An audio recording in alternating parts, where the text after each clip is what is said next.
pido que abran sus Biblias, por favor, en el libro de Primera de Corintios. Primera de Corintios, capítulo 10, versículo 1. Primera de Corintios 10, 1.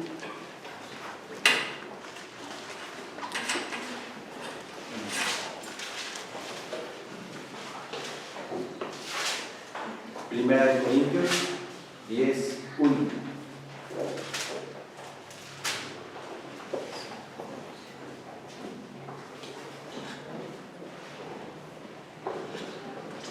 Amén, hermanos. Amén. Dice nuestro Señor en su palabra: porque no quiero, hermanos, que ignoréis que nuestros padres todos estuvieron bajo la nube y todos pasaron el mar. Nuestro hermano Pablo nos pide, nos exhorta que no olvidemos que los israelitas estuvieron bajo la nube y que pasaron el mar. ¿A qué se refiere? Pues al Éxodo, ¿verdad? Al Éxodo. Mi Señor Dios le pidió a Moisés que pasara el Mar Rojo, pero primero que sacara al pueblo de Egipto. Imagínense, 1,5 millones de personas aproximadamente. Tarea muy fácil para una persona, pero con el auspicio de mi Señor Dios, todo se puede. Con la dirección de nuestro Señor, todo fluye, todo es perfecto. Conocemos la historia, las 10 plagas, la plaga de las ranas, la plaga de las moscas, la de los piojos, la de la oscuridad, y la última de todas, la plaga de la muerte de los primogénitos, que fue cuando al faraón le dolió en su corazón porque su primogénito murió también, ¿verdad? Se establece lo que es la Pascua, el pasar por alto, el ángel exterminador, el ángel de la muerte, pasó por todas las casas de Egipto, pero había Moisés ya establecido en la Pascua que todo israelita escogiera un cordero sin tacha, sin mancha, ni un año, perfecto, y que se lo comieran en la noche con hierbas amargas y panes sin levadura, y que la sangre de ese cordero la pusieran en el dintel de la puerta o en el poste de su casa. Y esa sangre, al pasar el ángel, veía la sangre en ese lugar, en la puerta o en el dintel de la misma puerta, y no mataba al primogénito de esa casa. Pasaba por otra casa y si no veía la sangre, entonces el primogénito de esa casa moría. ¿Sí? Es una analogía de mi Señor Jesucristo, ¿verdad? También, de que la sangre del Cordero en nosotros nos redime, nos expía de todo pecado y nos quita de esa muerte espiritual que el ser humano tiene, y que con la sangre de Jesús podemos ya volver a tener esa comunión con Él. Estamos reconciliados ya con el Señor por medio de la sangre del Cordero de Dios que quita el pecado del mundo. ¿Sí? Entonces, al efectuarse esa Pascua, Faraón, al ver muerto a su hijo, le dice a Moisés: ¿sabes qué? Váyanse, y los deja salir de Egipto. Y dice la palabra también que los israelitas saquearon a los egipcios de todas sus joyas, ¿verdad? De todas sus alhajas. Se llevaron todas las alhajas y todas las joyas los israelitas hacia el desierto. Y se encontraron con el Mar Rojo. Venía después Faraón, se arrepiente de haberlos dejado ir, manda por ellos. Él va en persecución por los israelitas y va atrás de ellos con su ejército, ¿verdad? Entonces Moisés se encuentra con el Mar Rojo y se ve un milagro hermosísimo de parte de nuestro Señor Dios. Que Abraham alza su báculo, su vara, y hace que las olas, que el mar se divida en dos, para abrirles un camino y para que el pueblo pasara en seco por ese camino. Si nosotros, cuando vamos a la playa y de repente estamos ahí un poquito a la orilla, pasamos y caminamos, pues está todo enlodado, ¿verdad? Todo mojado, la arena. Sería difícil caminar por un lugar así.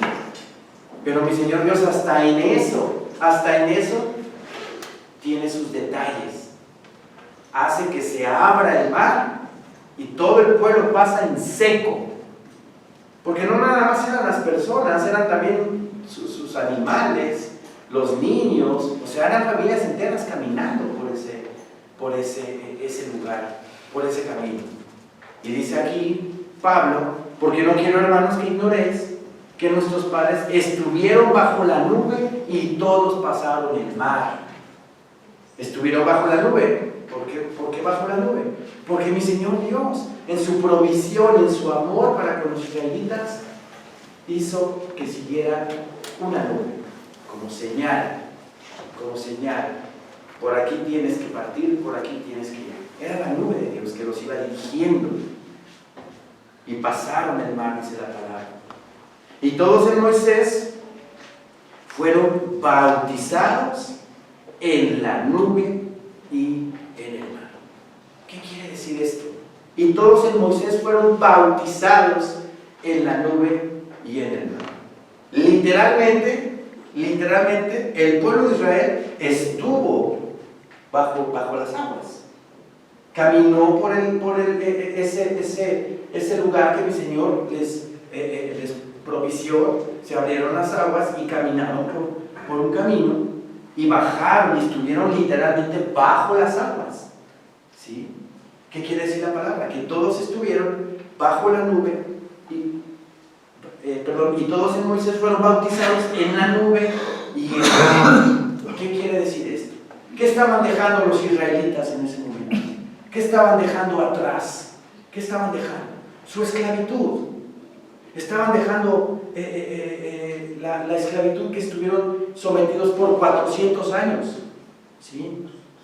Entonces, ¿qué significa que fueron bautizados en la nube y en el mar? ¿Qué dejaron ellos? Que dejaron la esclavitud y que a partir del momento en que estaban caminando bajo el mar, estaban siendo libres del yugo de esclavitud en el cual vivieron. ¿Sí? Lo cual también es una analogía de lo que nos pasa a nosotros. Cuando no recibimos todavía a Jesucristo como nuestro único Señor y suficiente Salvador en nuestras vidas, vivimos en esclavitud. El ser humano vive en esclavitud. Pero me van a venir a preguntar a mí, oiga, pastor, pero si yo salgo a mi calle, de mi casa, salgo a la calle y ando libre por todos lados, nadie me detiene, no soy esclavo de nadie. Sí, pero viven en esclavitud de pecado. Esa es la esclavitud en la que vive el ser humano. En esclavitud de pecado. ¿Por qué? Porque no dejan la borrachera, porque no dejan el cigarro, porque no dejan la capillita, ¿verdad? No dejan de mentir, no dejan de tener malos pensamientos, no dejan de criticar, no dejan de señalar, de murmurar. Todo eso éramos nosotros. Todo eso éramos nosotros. Pero en el momento en que nosotros recibimos a Jesucristo como nuestro único Señor y Salvador en nuestras vidas, las cadenas de pecado las rompe nuestro Señor Jesucristo. Entonces, no quiere decir que con una varita mágica nosotros ya después de que recibimos al Señor ya vamos a dejar de hacer todo lo que hacíamos antes. Pero vamos a empezar un proceso de limpieza. Y no nosotros, el Espíritu Santo en nosotros empieza ya a restaurarnos, a limpiarnos, a quitarnos de todo lo que nosotros hacíamos. hacíamos y que no podíamos nosotros por nuestras propias fuerzas quitarnos de nosotros. ¿Sí? Entonces, como los israelitas fueron bautizados en la nube y en el mar, quiere decir que ellos dejaron la esclavitud y ya pasaron a una nueva vida.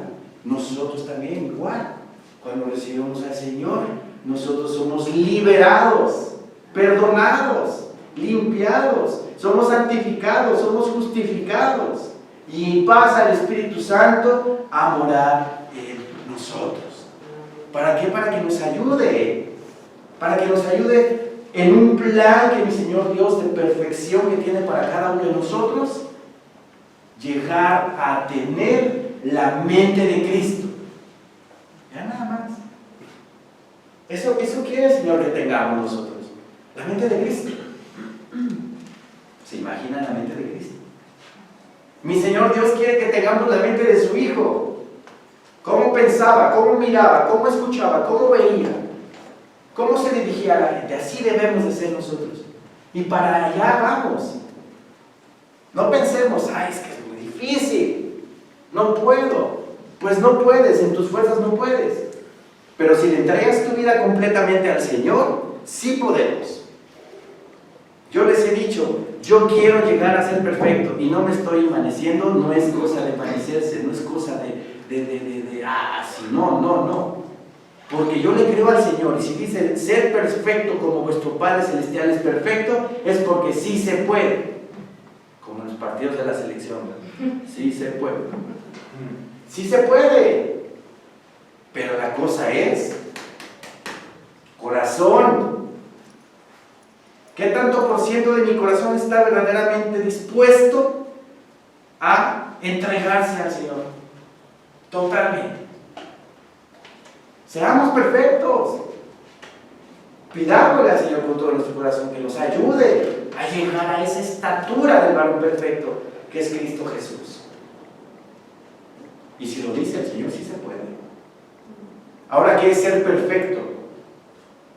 No significa que en mi vida cotidiana cometa yo errores en cuestión de trabajo, en cuestión, ustedes saben, ¿no?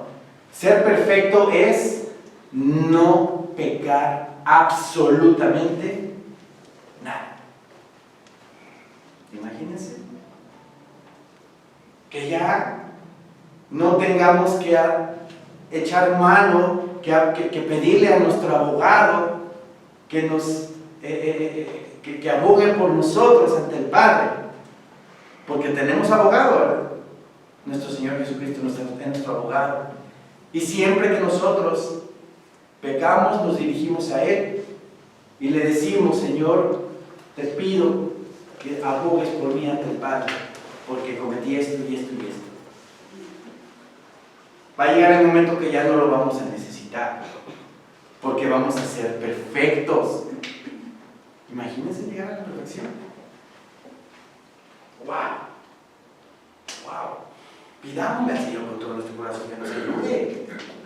Si se puede. Pero tenemos que quitarnos todo lo que el mundo también exige por un lado. Abandonarlo, dejarlo. Aborrecer el mundo. Porque como dice la palabra, el que ama al mundo no me ama a mí. Aborrezcamos al mundo. Porque el mundo, ¿qué me ofrece? ¿Qué nos ofrece el mundo? Mentiras, engaños, vanidades, egos, ¿verdad? Estatus y todas esas cosas, como dice Salomón son cosas vanas. Todo lo que está debajo del cielo es vanidad. Y miren quién lo dice, ¿eh? El hombre que tuvo toda la sabiduría, que tuvo toda la experiencia, que tuvo todo el dinero, todo el poder, y se dedicó a analizar las cosas. Y nos dijo, y llegó a la conclusión de que todo lo que está debajo del cielo es vanidad. Está hueco, está vacío, nada te llena. Nada es suficiente. Siempre queremos más y más y más y más y más. Pero nunca vamos a descansar, nunca vamos a llegar a un límite a decir, ya estoy libre de todo, ya estoy bien. No. Siempre el ser humano ve así, pum, pum, pum, pum, pum, pum. Pero cuando está Cristo en nuestra vida, llega el momento que decimos, Cristo es suficiente. Cristo es suficiente. Y estoy completo en Él. Y todos mis vacíos, todas mis cargas, todo lo dejo en Él. Y vivimos una vida de plenitud, de paz, de gozo y de amor. ¿Sí? Aquí dice la palabra. Y todos en Moisés fueron bautizados en la nube y en el mar. Y todos comieron el mismo alimento espiritual. Esto es una maravilla. Cómo mi Señor Dios nos provee. Cómo mi Señor Dios nos sostiene. ¿Verdad? 40 años, imagínense, 40 años siendo sostenidos por Dios. Hablando de la comida, del alimento. Les mandó el maná. El maná, aquí mismo lo dice, es un culantro. ¿Sí? Es un culantro, más o menos de color verde. Una vez tuvimos una clase hace muchos años. El hermano Bruno, ¿se acuerdan de él? El hermano Bruno nos puso unas fotografías de cómo era el maná, y era una especie como de papa, pero color verde. ¿Sí? Es un culantro. ¿Sí? Pues ese culantro diario lo recibían los israelitas. Diario, cuando despertaban, imagínense, estaban en el desierto, todos, 1,5 millones de personas en sus tiendas, acampando, y en el centro, el tabernáculo de reunión, y a los lados, ¿verdad? Como lo tenemos en el Instituto Bíblico Ilustrado, en medio estaba el tabernáculo y todas las tiendas alrededor. Pues cuando amanecían, los israelitas se iban a dormir, y en la mañana, ya iba a decir, ponían su despertador, pero no había despertador. Amanecían y en la puerta de su tienda aparecía la provisión de Dios, ¿verdad? El alimento que no tenían ellos por qué trabajarlo, no tenían por qué trabajar para comer, no, en ese momento mi Señor lo sostuvo con este maná. 40 años, ¿sí? 40 años. Dice aquí la palabra. Y todos comieron del mismo alimento, el mismo alimento espiritual. ¿Y por qué era el alimento espiritual? Pues porque lo mandaba Dios, lo mandaba el Señor desde el cielo. Y todos bebieron la misma bebida espiritual, porque bebían de la roca espiritual que los seguía. Y la roca era Cristo. ¿Quién es la roca de nuestra salvación? Cristo. Cristo Jesús nuestro Señor, es nuestra roca. ¿Y cómo me explico que Cristo siguió al pueblo israelita en esos 40 años? No entiendo. Dice, y todos bebieron la misma bebida espiritual, porque bebían de la roca espiritual que los seguía. Y la roca era Cristo. Hubo un acontecimiento que llevaban 2 años los israelitas vagando por el desierto y llegaron a un lugar y no hubo agua. No hubo agua. Se quejaron los israelitas porque no había agua. Entonces, mi Señor Dios le dijo a Moisés que con su vara tocara la roca en Horeb, ¿sí? Porque hasta dice la palabra en Éxodo que tentaron a Dios. ¿Y dónde está Dios? ¿Dónde está? Porque no había agua.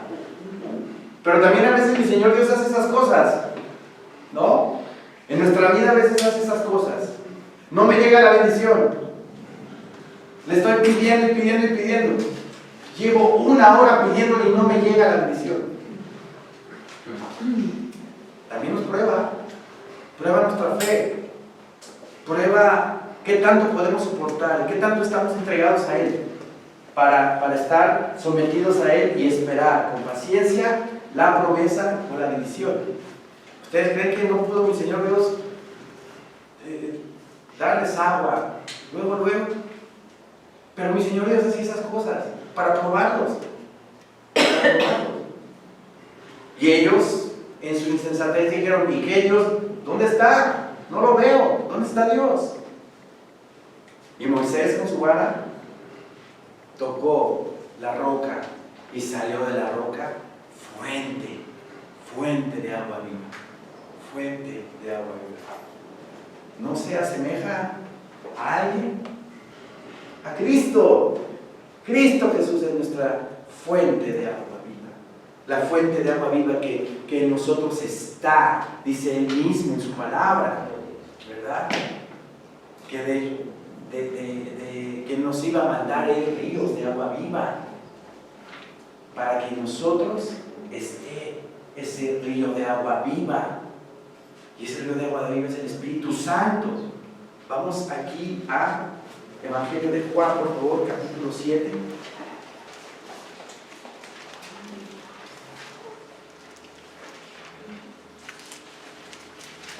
(7:37).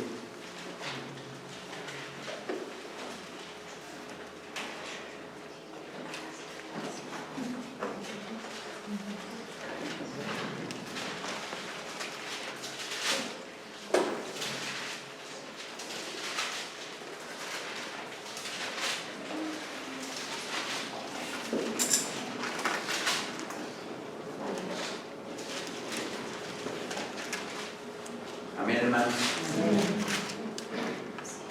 Juan 7:37 nos dice nuestro Señor en su palabra: en el último y gran día de la fiesta, Jesús se puso en pie y alzó la voz diciendo: si alguno tiene sed, venga a mí y beba. Imagínense esa escena. Mi Señor Jesucristo, en plena fiesta, se para y les dice: si alguien tiene sed, venga a mí y beba. El que cree en mí, como dice la Escritura, de su interior correrán ríos de agua viva. ¿Quién cree en Jesús aquí? ¿Quién cree en Jesús? Amén. Amén. Amén. Todos creemos en Jesús. Y la mayoría de los que estamos aquí lo hemos recibido como nuestro único Señor y suficiente Salvador en nuestras vidas. Entonces, ¿qué hay en nosotros? ¿Qué hay en nosotros? Un río de agua viva. ¿Sí? Hay en nosotros un río de agua viva, obviamente espiritualmente hablando, que es el Espíritu Santo. Un río que provoca en un caudal, se transforma en un arroyo, ¿no? No siempre está fijo, intacto un río cuando pasa el agua. Siempre hay un cambio en ese río, ¿no? ¿Por qué? Porque lo erosiona, el agua erosiona la tierra y se va llevando partículas o partes de ese caudal. Eso es lo que hace el Espíritu Santo en nosotros. ¿No se han puesto a meditar eso? Ese río que hay en nosotros es restaurador. Ese río que hay en nosotros modifica nuestra alma, nuestro espíritu, nuestra mente, nuestro ser. Por eso nos compara el Señor el Espíritu Santo como un río de agua viva, porque restaura a la persona y provoca que se allegue más al Señor. Entonces, esos ríos de agua viva que están en nosotros son los que restauran nuestra vida, hermanos. Y es maravilloso cuando vivimos completamente en certidumbre de fe, de que el Espíritu Santo está obrando en mí, de que el Espíritu Santo está viviendo en mí. Y me dejo llevar por Él, y me habla y me dice lo que tengo que hacer. Y como dice la palabra, todo me saldrá bien. Voy a estar bien, seguro en Él. Dice: el que cree en mí, como dice la Escritura, de su interior correrán ríos de agua viva. Esto dijo del Espíritu Espíritu que habían de recibir los que creyesen en Él, pues aún no había venido el Espíritu Santo, porque Jesús no había sido aún glorificado. Regresemos a 1 Corintios, por favor. Versículo 4: y todos bebieron la misma bebida espiritual, porque bebían de la roca espiritual que los seguía, y la roca era Cristo. Obviamente, hablando en un lenguaje figurado, está diciendo Pablo que la roca que los siguió era Cristo. ¿Por qué? Porque cuando llegaron y tenían sed, no podían tomar agua, estaban sedientos. ¿Qué pasa cuando el ser humano no tiene agua? Se muere. Se muere. Ahí estaba Cristo en esa roca, figuradamente hablando, salvando a su pueblo, salvando al israelita. Cuando Moisés toca la roca en Horeb y sale esa fuente de agua, los israelitas se llenaron de agua y bebieron y tomaron y siguieron adelante su camino. Esa roca es Cristo, la roca de salvación que es el Señor. Vamos a Mateo, por favor.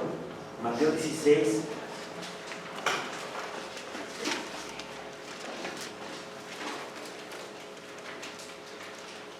Mateo 16, versículo 18.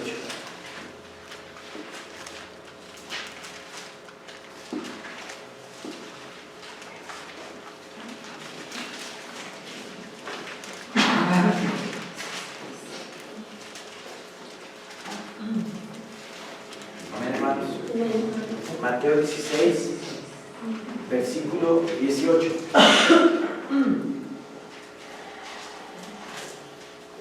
Y yo también te digo que tú eres Pedro, y sobre esta roca edificaré mi iglesia, y las puertas del Hades no prevalecerán contra ella. Mi Señor Jesucristo le dice a Pedro: tú eres Pedro, yo sé que tú eres Pedro, y sobre esta roca edificaré mi iglesia. ¿A quién se refería mi Señor Jesucristo? ¿A Pedro como la roca? ¿O a Él mismo como la roca? A Él mismo como la roca. Han malinterpretado este versículo. Más bien, lo han manipulado para creer que la roca en la que está fundada la iglesia de Cristo es Pedro. Pero no es así. Si vemos la historia, si escudriñamos la palabra, todavía Pedro, cuando mi Señor Jesucristo ascendió a los cielos, todavía Pedro andaba un poquito inconstante, ¿verdad? Lo enfrenta Pablo, le dice: tú, ¿por qué comes con los gentiles? Siendo judío, y cuando vienen los judíos te retraes de los gentiles. Estabas viviendo en doble ánimo, ¿verdad? Todavía no andaba bien Pedro. Pero aquí la palabra dice: y tú eres Pedro, y sobre esta roca, refiriéndose a Él mismo, mi Señor Jesucristo, y sobre esta roca edificaré mi iglesia, y las puertas del Hades no prevalecerán contra ella. La misma palabra nos dice que la cabeza de Dios es Cristo, ¿verdad? Y la cabeza del hombre es Cristo, ¿sí? Y la cabeza de la mujer es el hombre. Si Pedro hubiera sido la roca donde se edificara la iglesia del Señor, hubiera dicho el Señor, nuestro Señor Dios: bueno, primero Dios, luego Cristo, luego Pedro, y luego el hombre y luego la mujer, ¿no? Dios, Cristo, el hombre y la mujer. En ese escalafón, la roca es Cristo. Y nos lo confirma 1 Corintios 10. Regresemos allí, por favor.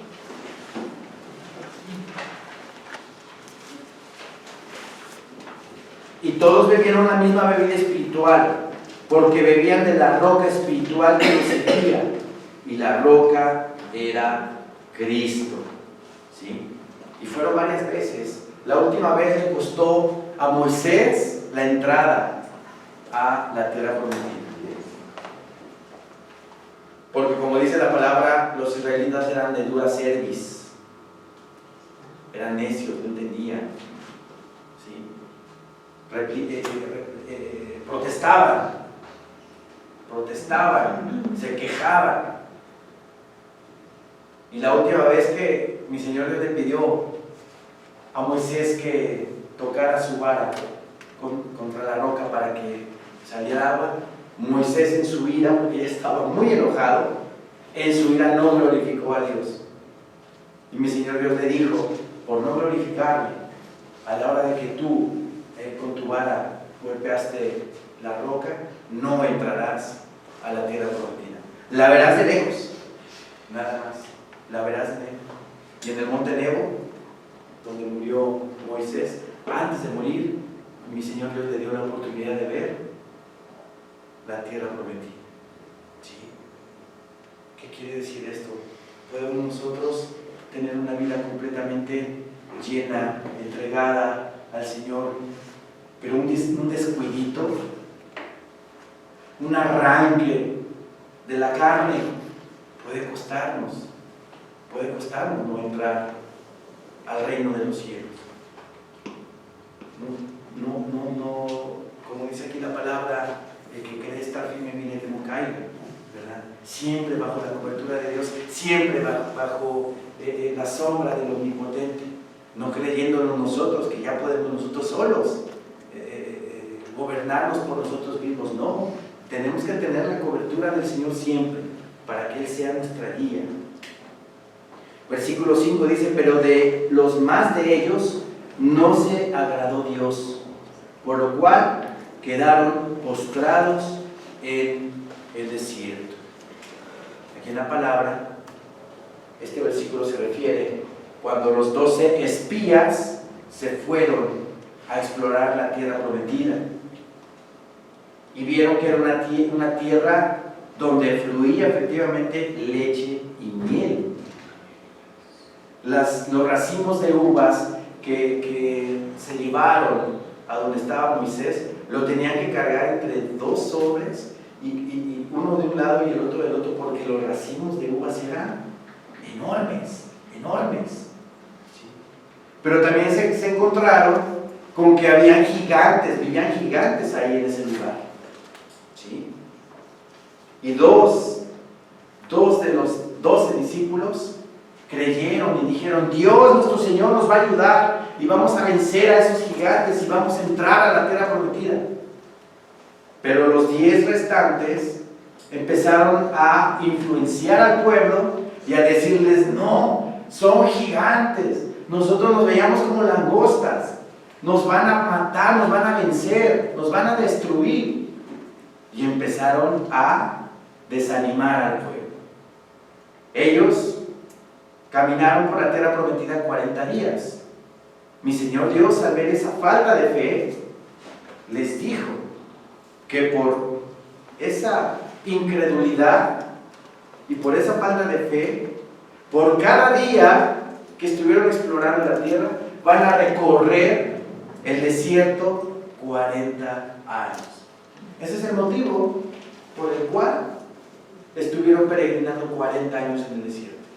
Porque mandaron a los espías y 10 de ellos no creyeron que podían vencer a los gigantes e influenciaron al pueblo para que no pasara.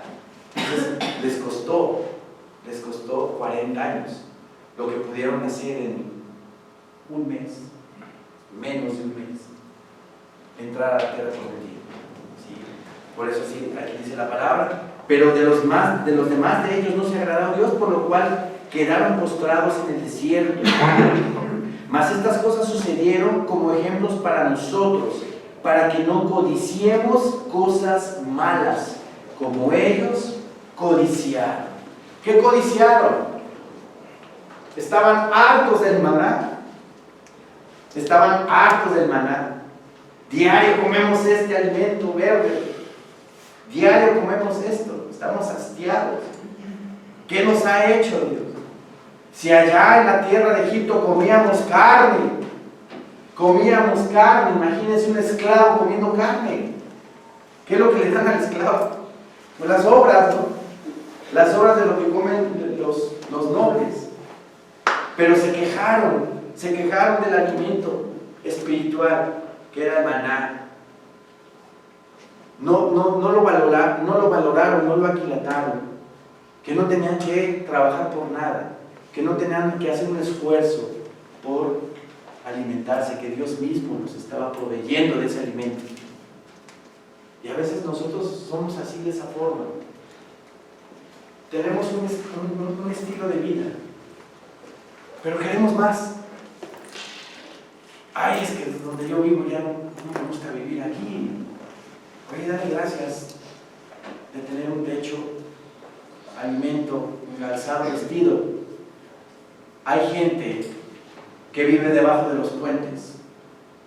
Hay gente que vive en las bancas de los parques y que sus cobijas son periódicos y sus almohadas son botellas de PET enrolladas y ahí se recuestan.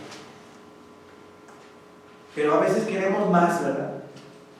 Queremos más, queremos cosas mejores. El Señor te está bendiciendo con alimento, con agua calientita, con agua. Si nos vamos para Iztapalapa, algunas partes donde no hay agua, y van pipas, y nada más recoges dos cubetas y ya te bolas. Démosle gracias al Señor por lo que tenemos. Pero siempre el ser humano en su naturaleza siempre quiere más, ¿verdad? Siempre quiere más. Codiciaron cosas malas los israelitas. Ya estamos así del maná, diario maná, diario maná. Y mi Señor Dios le dijo a Moisés, ¿sabes qué? Les voy a dar carne. Les voy a mandar codornices.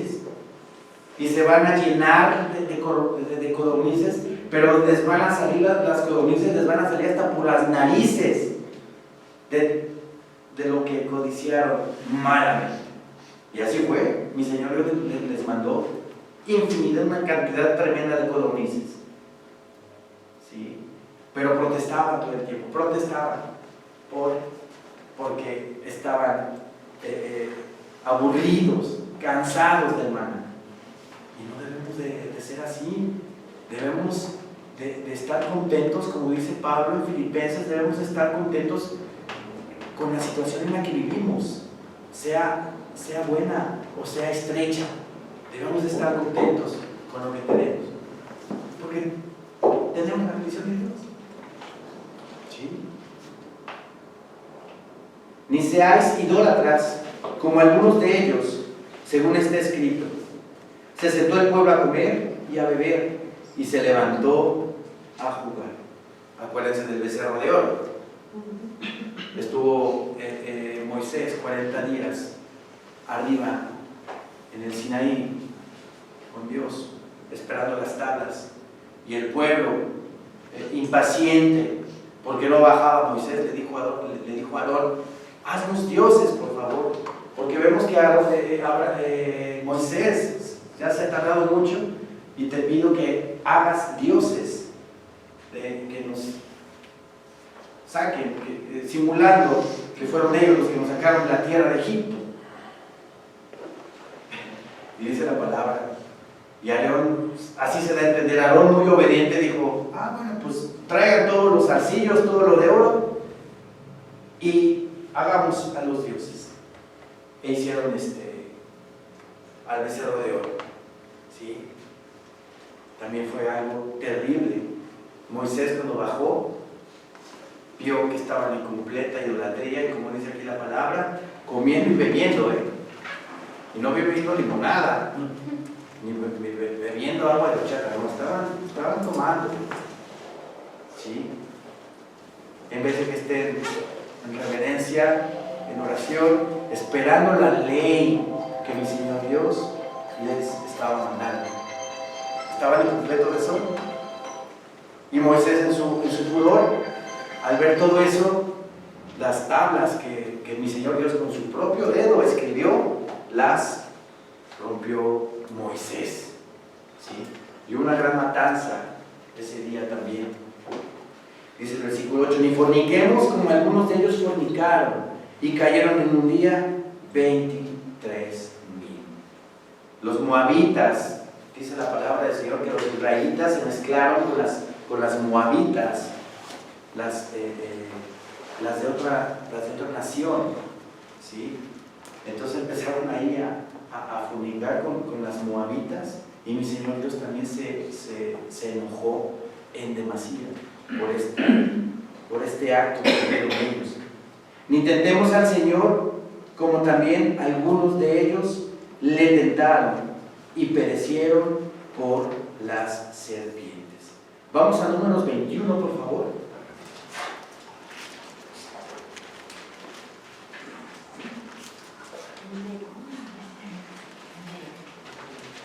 Números 21, versículo 5.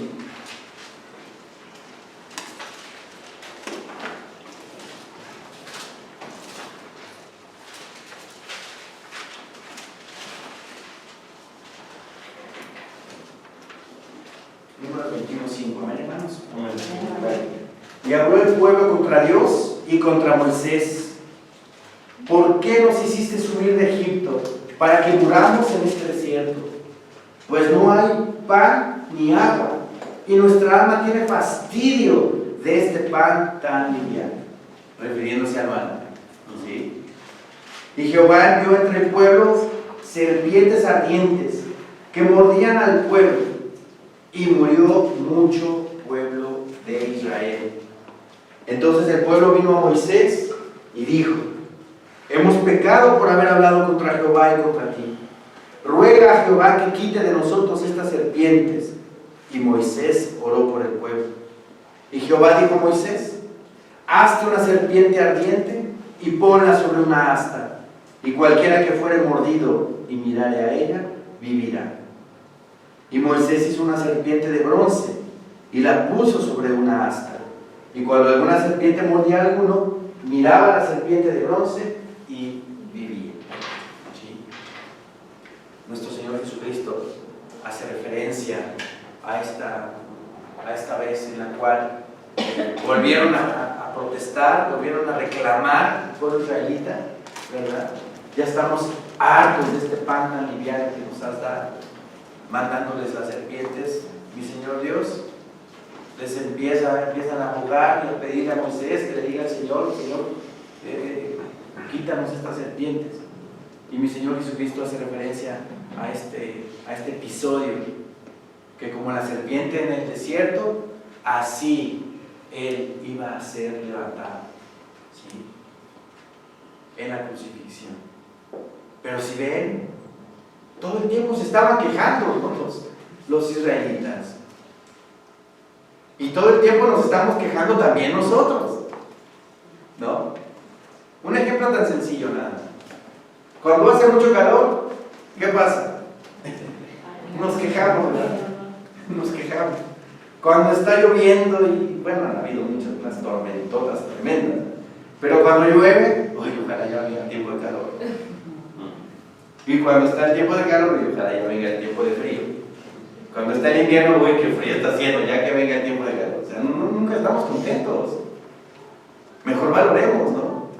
Valoremos que las estaciones del año todavía se están marcadas, que de repente ya se pierden, ¿verdad? Pero valoremos lo que el Señor nos da, porque estos ciclos de cambios, ¿verdad?, con las estaciones, pues da la fluidez de la vida. Es un ciclo para que tengamos nosotros bienestar en este planeta, ¿sí? Pero todo el tiempo nos estamos quejando, ¿no? Todo el tiempo el ser humano se queja. Y no, veamos de siempre el lado bueno a las cosas, ¿sí? Regresemos a 1 Corintios, por favor.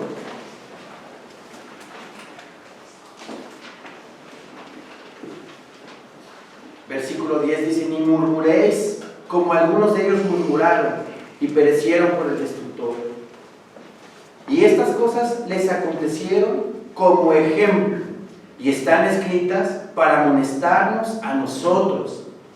todo lo que estamos escudriñando, todo lo que estamos viendo y todo lo que está en la Biblia es para darnos ejemplo de lo que no debemos de hacer, ¿verdad? Todo esto es ejemplo de cosas que hicieron ellos para que nosotros sabiamente no las hagamos. Y estas cosas les acontecieron como ejemplo y están escritas para amonestarnos a nosotros, a quienes han alcanzado los fines de los siglos. Así que el que piense estar firme, mire que no caiga. El que piense estar firme, mire que no caiga. ¿Sí? Toda esta rebeldía que hemos visto desde el versículo 2 al versículo 10, ¿verdad? No nada más somos israelitas, es naturaleza humana. El ser humano es así, somos rebeldes, desde que nacemos somos rebeldes. Pero tenemos que tener, ¿verdad?, dirección, tenemos que tener, ¿verdad?, orientación. ¿Y qué mejor orientación que la palabra de Dios? ¿Qué mejor dirección que este hermoso libro? Lámpara a mis pies es tu palabra y lumbrera mi camino. Me va a alumbrar, me va a iluminar el camino por donde debo de ir. Ahí no sé si han ido al ex convento del desierto de los leones, donde hay unas catapultas abajo, no sé si son catapultas, pero bueno, está oscuro ahí, ¿no? ¿Qué pasa si nos aventamos de ese túnel a oscuras? Aparte de que está el techo muy abajo, pues nos vamos a pegar, ¿no? Nos vamos a pegar, nos vamos a tropezar y hasta caer. Pues así le pasa al ser humano, hermanos. Así le pasa al ser humano cuando no anda en los caminos del Señor, cuando no anda en los caminos de Cristo. Nos tropezamos, nos caemos, nos raspamos, titubeamos, tomamos malas decisiones. Pero cuando encendemos una vela en ese túnel, ahí abajo en ese convento, nos va a guiar, ¿verdad?, por el camino correcto y no nos vamos a pegar, no nos vamos a raspar, no nos vamos a tropezar, ¿verdad? Y vamos a llegar al final de ese túnel, sanos y sanos. Pues lo mismo es con la palabra de Dios. La palabra de Dios nos va a guiar, nos va a llevar, nos va a encauzar por el camino de justicia y vamos a llegar al final, ¿verdad?, de ese camino, el cual es la vida eterna, el cual es el reino de Dios, el cual es vivir con Cristo y con el Señor para siempre, ¿sí?, para siempre. Así que el que piensa estar firme, mire que no caiga. No os ha sobrevenido ninguna tentación que no sea humana, pero fiel es Dios, que no os dejará ser tentados más de lo que podéis resistir, sino que dará también juntamente con la tentación la salida para que podáis soportar. Por tanto, amados míos, huid de la idolatría. La tentación que os ha sobrevenido, dice la palabra, no es humana, es espiritual, ¿verdad? Es espiritual. Mi Señor Dios no nos tienta, como dice la palabra de Santiago capítulo 1. Mi Señor no nos tienta, ni Él tienta a nadie, ni es tentado por nadie. Pero Él deja que el enemigo nos tiente para probar nuestra fe. El enemigo nos tienta. Pero hay una promesa hermosísima, que mi Señor Dios, en el momento en que nosotros estemos en las últimas de la tentación, que estemos, pero de verdad ya en esa lucha espiritual cansados, ¿verdad? Cansados, orando y pidiéndole al Señor con todo nuestro corazón que nos libre ya de esa tentación, el Señor agarra, nos abre la puerta y nos dice: sal de la tentación. ¿Y qué pasa? Viene la paz, viene su gozo, nos recompensa, ¿verdad? Y nos da nuevamente, nos abre la puerta para salir de ahí, ¿Y qué pasa cuando después de una tentación, un hermano en Cristo sale avante de esa prueba? Hay crecimiento espiritual, se fortalece la fe, se apuntala la fe y crece un poco más el hermano. ¿Sí? Es decir, que toleremos, aguantemos la tentación y pidamos al Señor con todo nuestro corazón que nos ayude cuando estemos en esa situación. Como a sensatos os hablo, dice, juzgad vosotros lo que digo. La copa de bendición que bendecimos no es la comunión de la sangre de Cristo. El pan que partimos no es la comunión del cuerpo de Cristo. Siendo un solo el pan, nosotros, con ser muchos, somos un cuerpo, pues todos participamos de aquel mismo pan. Mirad a Israel según la carne. Los que comen de los sacrificios no son partícipes del altar. ¿No son partícipes del altar? Claro.